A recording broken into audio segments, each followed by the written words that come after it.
سیدنا سالم بن عبید جو اصحاب صفا میں سے تھے بیان کرتے ہیں کہ رسول اللہ صلی اللہ علیہ وسلم کی بیماری میں آپ صلی اللہ علیہ وآلہ وسلم پر غشی طاری ہوئی. جب افاقہ ہوا تو آپ صلی اللہ علیہ وسلم نے پوچھا کیا نماز کا وقت ہے؟ لوگوں نے کہا جی ہاں.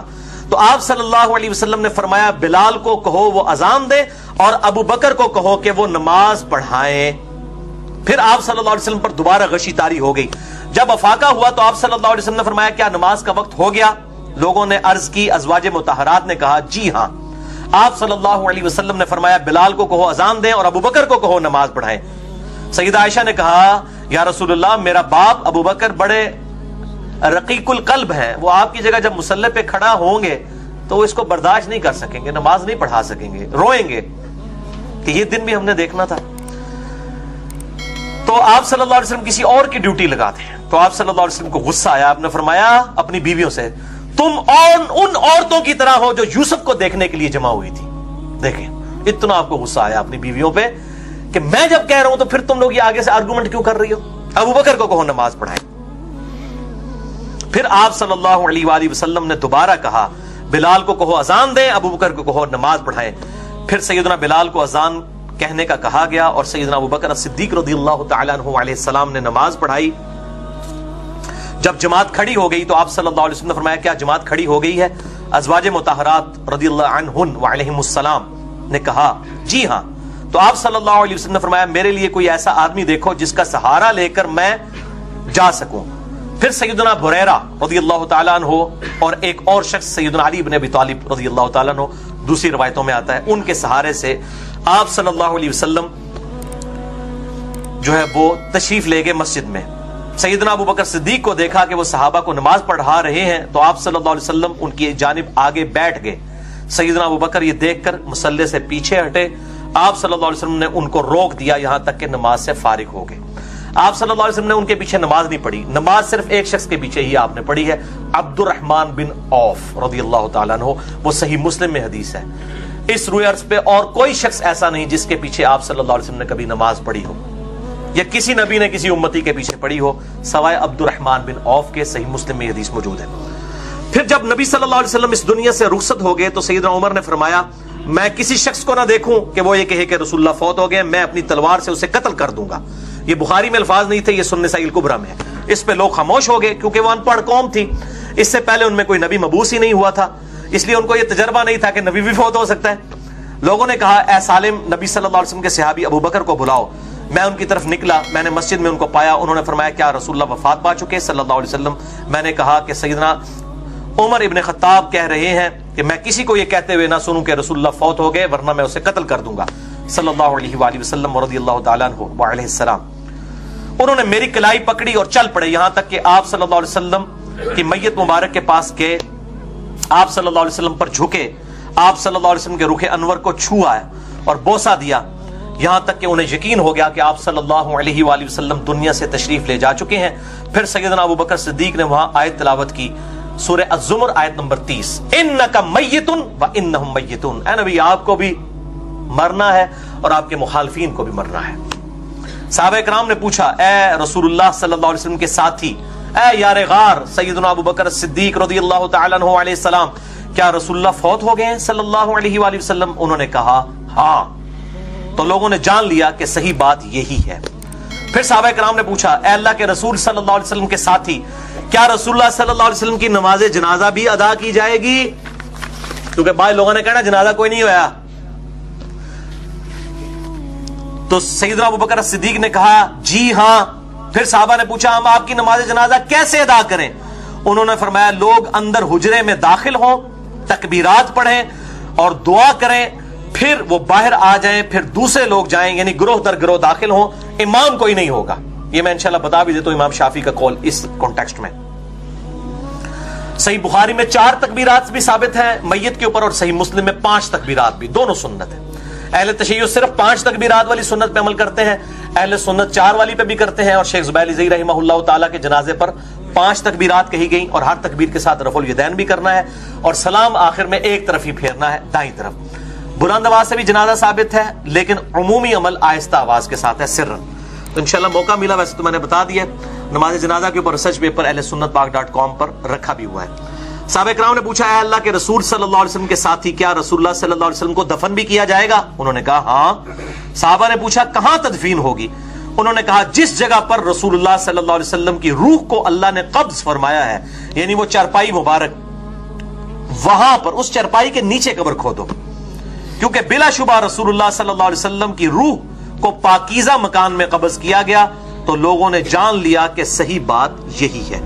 اس کے بعد ثقیفہ بنی ساعدہ والا چکر ہوا، ابو بکر عمر وہاں پہ چلے گئے۔ مسئلہ نمبر 55 بھی میرا دیکھ لیں، وصی رسول کون ہے اور حدیث قرطاس کا تحقیقی جائزہ، وہ ڈیٹیل طلب ہے۔ اور یہ جو رافضیوں کی طرف سے کہا جاتا ہے کہ نبی صلی اللہ علیہ وسلم کے جنازے میں ابو بکر عمر شریک نہیں ہوا، بالکل جھوٹ ہے۔ کہتے ہیں جی میت چھوڑ کے چلے گئے تھے، ان کو کفن و دفن اور غسل بھی نہیں دیا، تو وہ ابو بکر نے دینا بھی نہیں تھا، وہ تو اہل بیت نے دینا تھا۔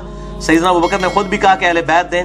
مولا علی علیہ السلام اور سیدنا فضل ابن عباس رضی اللہ تعالیٰ عنہ علیہ السلام نے غسل دیا تھا، تو ظاہر ڈیوٹیز بانٹی ہوئی تھی۔ وہاں پر فتنہ ثقیفہ بنی ساعدہ میں کھڑا ہونے لگا تھا، تو یہ ایک ڈیٹیل طلب لیکچر ہے 55B مسئلہ نمبر، آپ دیکھ لیں تو آپ کو انشاءاللہ پتہ چل جائے گا۔ اسی حدیث سنن نسائی الکبریٰ کی اس کا ایک طریق شمائل ترمذی میں ہے 397، یہ بھی شیخ زبیلی زئی رحمہ اللہ تعالیٰ کی تحکیم کے ساتھ شمائل ترمذی چھپ چکی ہے، 417 احادیث ہیں 417، اس میں 397 نمبر ہے کہ لوگوں نے پوچھا رسول اللہ صلی اللہ علیہ وسلم کے ساتھی یہ بتائیے کہ آپ صلی اللہ علیہ وسلم کی نماز جنازہ کس طرح ادا کی جائے گی؟ تو ابو بکر صدیق رضی اللہ تعالیٰ عنہ نے کہا کہ لوگ حجرے میں داخل ہوں گے، تکبیرات پڑھیں گے، درود پڑھیں گے اور دعا کریں گے۔ یہی ہوتا ہے، تکبیر کہی جاتی ہے، اس کے بعد دوسری تکبیر کے بعد درود، پہلی تکبیر کے بعد سورۃ الفاتحہ، پھر دوسری کے بعد درود، اور تیسری میں پھر جو ہے وہ دعا مانگی جاتی ہے۔ ثنا ثابت نہیں، پہلی تکبیر کے بعد سورہ فاتحہ اور سورت ملانا ثابت ہے۔ پھر وہ باہر آ جائیں گے، اسی طریقے سے باقی لوگ بھی داخل ہوں گے۔ اسی لیے تو 3 دن لگ گئے نا جی۔ منڈے کو چاشت کے وقت، صبح کے وقت ڈیتھ ہوئی، اور بدھ کی رات کو آپ صلی اللہ علیہ وآلہ وسلم کو دفنایا گیا۔ اسی کانٹیکسٹ میں امام شافعی کا قول ہے صحیح سند کے ساتھ، سنن الکبریٰ البیہقی میں 6698 نمبر ہے، جلد 4 اور پیج 30 پہ۔ ابن عباس کہتے ہیں سب سے پہلے مردوں نے جنازہ پڑھا، جوک در جوک قافلوں کی شکل میں اندر گئے اور دوسری طرف سے باہر نکلے۔ اس کے بعد عورتوں نے جنازہ پڑھا، اس کے بعد بچوں نے جنازہ پڑھا، اور اس کے ساتھ امام بیہقی نے امام شافعی کا قول صحیح سند سے نقل کیا ہے اسی نمبرنگ کے اندر، کہ وہ کہتے ہیں کہ صحابہ کرام یہ نہیں چاہتے تھے کہ نبی صلی اللہ علیہ وسلم کے جنازے کی نماز کا کوئی امام بنے، کیونکہ وہ آپ صلی اللہ علیہ وسلم کی عظمت کا اظہار چاہتے تھے کہ آپ کی میت کی موجودگی میں بھی کوئی شخص مصلی امامت پہ کھڑا نہ ہو۔ یہ پروٹوکول دیا گیا آپ صلی اللہ علیہ وآلہ وسلم کی میت مبارک کو بھی، کہ آپ کی میت کی موجودگی میں بھی کسی نے مصلی پر نہیں کھڑا ہوا۔ انڈیویجول نماز جنازہ ادا کی گئی، تکبیرات بھی، درود شریف بھی، دعائیں بھی پڑھی گئیں انڈیویجول، پہلے مردوں نے، پھر عورتوں نے، اور پھر بچوں نے۔ اسی کانٹیکسٹ میں جامعہ ترمذی اور سنن ابن ماجہ میں حدیث ہے، مشکات میں 5963 ہے، اور سنن نسائی الکبریٰ میں 7122، کہ جب صحابہ کرام میں اختلاف ہوا تو سیدنا ابو بکر صدیق رضی اللہ تعالیٰ عنہ نے کہا کہ اللہ تعالیٰ اپنے نبی کی روح کو وہیں پر قبض فرماتا ہے جہاں پر اللہ پسند کرتا ہے، لہٰذا آپ صلی اللہ علیہ وآلہ وسلم کی قبر مبارک آپ کی اس چرپائی کے نیچے کھودی جائے۔ بعض اصحاب نے کہا کہ آپ کو بیت المقدس لے جاتے ہیں جہاں 4000 انبیاء کی قبریں ہیں، بعض نے کہا بقیع غرقد لے جاتے ہیں، لیکن سیدنا ابو بکر صدیق نے کہا کہ میں نے نبی صلی اللہ علیہ وسلم سے یہ بات سنی ہے کہ اللہ تعالیٰ نبی کی روح وہیں پر قبض کرتا ہے جہاں وہ پسند فرمائے، تو جب اللہ تعالیٰ کے نزدیک یہ پسندیدہ جگہ ہے، اور وہ ایسی پسندیدہ ہے، ریاض الجنہ ہے، بخاری اور مسلم کی حدیث ہے، میرے گھر سے لے کر میرے ممبر تک جنت کے ٹکڑوں میں سے ایک ٹکڑا ہے، نبی صلی اللہ علیہ وسلم جنت کے ٹکڑے میں دفن ہے۔ مسئلہ نمبر 5 میرا حیات النبی کے اوپر ریکارڈڈ موجود ہے، تو جسے شوق ہو تو وہ دیکھ سکتا ہے، باقی ڈیٹیلز اسی میں موجود ہیں۔ اور سیدنا ابو بکر صدیق نے کہا کہ نبی صلی اللہ علیہ وسلم کی قبر مبارک یہاں پر کھودو، حجرہ عائشہ کے اندر کھودی گئی، آج اسی حجرہ مبارک کے اوپر گنبد خضرا ہے۔ باقی ڈیٹیل مسئلہ نمبر 54C اور D میں دیکھ سکتے ہیں۔ قبر رسول صلی اللہ علیہ وسلم کی حاضری سے متعلق فرقہ وارانہ نظریات کا تحقیقی جائزہ۔ بس اب ہمارا لیکچر انشاءاللہ 15 منٹ کا ہی رہ گیا ہے، اگلی صرف 3 حدیثیں مختصر باقی ہیں۔ 14ویں حدیث سنن نبی داؤد میں، سنن ابن ماجہ میں، اور دلائل النبوہ امام بیہقی کی کتاب میں ہے، مشکات میں بھی ہے۔ بڑی رکت انگیز حدیث ہے میرے بھائیوں۔ 5948 مشکات میں اما عائشہ کہتی ہیں کہ جب نبی صلی اللہ علیہ وآلہ وسلم کو غسل دینے کا ارادہ کیا گیا تو یہ معلوم ہی نہ ہو سکا کہ آپ صلی اللہ علیہ وسلم کے کپڑے اتارے جائیں یا نہ اتارے جائیں. اب صحابہ کے لیے بہت بڑا ڈیسیژن تھا کہ آپ صلی اللہ علیہ وسلم کے کپڑے اتارے جائیں یا انہی کپڑوں میں غسل دیا جائے. صحابہ ٹینشن میں آ گئے. اور اما عائشہ کہتی ہیں چنانچہ اللہ تعالیٰ نے اسی وقت اصحاب کے اوپر نیند طاری کر دی، اور اس قدر نیند طاری کی کہ ان کی ٹھوڑیاں سینوں کے ساتھ لگیں، یعنی وہ چاہتے ہوئے بھی اپنی اونگ کو روک نہ سکے. اور اسی اونگ کی حالت میں حجرہ عائشہ کے کارنر سے ایک نامعلوم آواز کسی فرشتے کی ہوگی سنائی دی کہ اللہ کے نبی کو ان کے کپڑوں سمیت غسل دیا جائے، کپڑے کوئی نہ اتارے. اللہ اکبر. اور پھر صحابہ کرام علیہم رضوان نے، اہل بیت نے، سیدنا علی اور فضل ابن عباس رضی اللہ تعالی عنہما نے آپ صلی اللہ علیہ وآلہ وسلم کو کپڑوں سمیت غسل دیا. اور اما عائشہ کے الفاظ ہیں کہ اگر یہ آواز ہمیں پہلے معلوم ہوتی تو ہم نبی کی بیویاں خود نبی صلی اللہ علیہ وسلم کو غسل دیتی، لیکن ہمیں یہ بات پتہ نہیں تھی. تو نبی کی بیویاں بھی اہل بیت ہیں، لیکن غسل کی سعادت ان کے حصے میں نہیں آئی، بلکہ مولا علی اور فضل ابن عباس رضی اللہ تعالی عنہما علیہم السلام کے حصے میں آئی.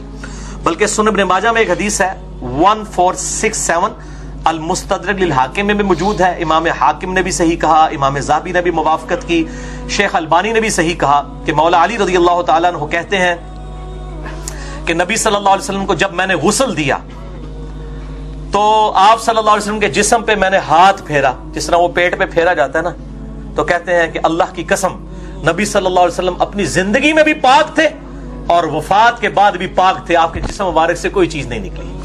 اللہ اکبر کبیرہ والحمد للہ کثیرہ وسبحان اللہ بکرۃ واصیلہ. 15ویں حدیث صحیح مسلم سے، مشکات میں ہے 1693. سعد بن ابی وقاص کی موت کا وقت جب قریب آیا تو انہوں نے کہا وصیت کرتے ہوئے کہ میرے لیے لحد بنانا، بغلی قبر. یہ لحد یہ ہوتی ہے کہ قبر کھودنے کے بعد جو قبلہ شریف والی سائڈ ہے نا، اس کے اندر ایک غار نکالی جاتی ہے بغل سی، اس میں میت کو یوں شفٹ کیا جاتا ہے اور پھر اس کی وہ کھڑکی یوں بند کر دی جاتی ہے دیوار بنا کے، اور پھر باقی قبر کو بھر دیا جاتا ہے. اس کو بغلی قبر کہا جاتا ہے. جہاں پر مٹی گرے نا وہاں پہ یہ قبر بنانا آپ صلی اللہ علیہ وسلم کی سنت ہے، آپ کی بھی قبر مبارک. تو سعد ابن ابی وقاص کہتے ہیں کہ میری قبر بھی بغلی بنانا اور اس کی سائڈ پہ اینٹیں لگا دینا، جیسا کہ نبی صلی اللہ علیہ وآلہ وسلم کی قبر مبارک بنائی گئی تھی. اسی کانٹیکسٹ میں صحیح مسلم میں حدیث ہے مشکات میں 1694 کہ آپ صلی اللہ علیہ وسلم کی قبر مبارک میں سرخ رنگ کا کپڑا بچھایا گیا تھا. یہ وہ چادر تھی جو آپ اکثر استعمال فرماتے تھے بیٹھنے کے لیے، تو صحابہ نے اس کو تعظیماً آپ صلی اللہ علیہ وسلم کے ساتھ ہی دفن کر دیا قبر کے نیچے. اس میں الفاظ ہے فی قبری رسول اللہ. وہ لیتے ہیں اس میں سے، وہ ہمارے بریلوی علماء وہ کہتے ہیں دیکھیں قبر مبارک کے اوپر چادر چڑھائی گئی، وہ سمجھتے نہیں تھی، پھر بھی سرخ ہے. علی قبری رسول اللہ نہیں ہے، فی قبری رسول اللہ. یہ پریپوزیشنز نہیں آتی ان کو. فی کہتے ہیں ان دا گریو آف پروفٹ صلی اللہ علیہ وآلہ وسلم، not on the grave of prophet صلی اللہ علیہ وسلم. فی قبری رسول اللہ صلی اللہ علیہ وسلم، سرخ رنگ کی چادر. اسی کانٹیکسٹ میں صحیح بخاری میں صحیح بخاری میں حدیث ہے مشکات میں 1695 کہ نبی صلی اللہ علیہ وسلم کی قبر مبارک سیدنا سفیان التمار تابعی کہتے ہیں میں نے خود قبر رسول کو دیکھا ہے. وہ اونٹ کی کوہان جتنی اونچی تھی، یعنی تقریباً 10 انچ سے لے کے 1 فٹ تک، زیادہ اونچی نہیں تھی. اسی کانٹیکسٹ میں سنن ابی داؤد میں ایک حدیث ہے مشکات میں، اس کا نمبر ہے 1712 قاسم بن محمد بن ابی بکر. محمد بن ابی بکر اما عائشہ کے بھائی ہیں، اور ان کی والدہ جو تھی اسما رضی اللہ تعالی عنہا بنت عمیس، ان کے ساتھ نکاح سیدنا علی نے کیا تھا ابوبکر الصدیق کی وفات کے بعد. پہلے ان کی بیوی تھی. محمد بن ابی بکر کی پرورش سیدنا علی نے کی ہے، اس لیے جنگ جمل اور صفین میں یہ سیدنا علی کی طرف سے تھے، اور اما عائشہ کو سمجھاتے بھی تھے. جب سیدہ عائشہ پہ کتے بھونکے اس وقت بھی جا کے اما عائشہ کو جا کے ان کے خیموں میں سمجھایا کہ میری بہن کی کس طرف تم جا رہی ہو. ہر بعد میں سیدہ عائشہ پہ روتی تھی، اور میں نے جنگ جمل پہ بھی ڈیٹیل لیکچر دے دیا، مسئلہ نمبر 59A، اور جنگ جمل صفین نہروان پہ مسئلہ نمبر 101 ہے، اہل سنت پاک.com پہ آپ دیکھ سکتے ہیں. تو ان کا بیٹا تھا قاسم بن محمد بن ابی بکر. ان کی پھپھو لگتی تھی سیدہ عائشہ، وہ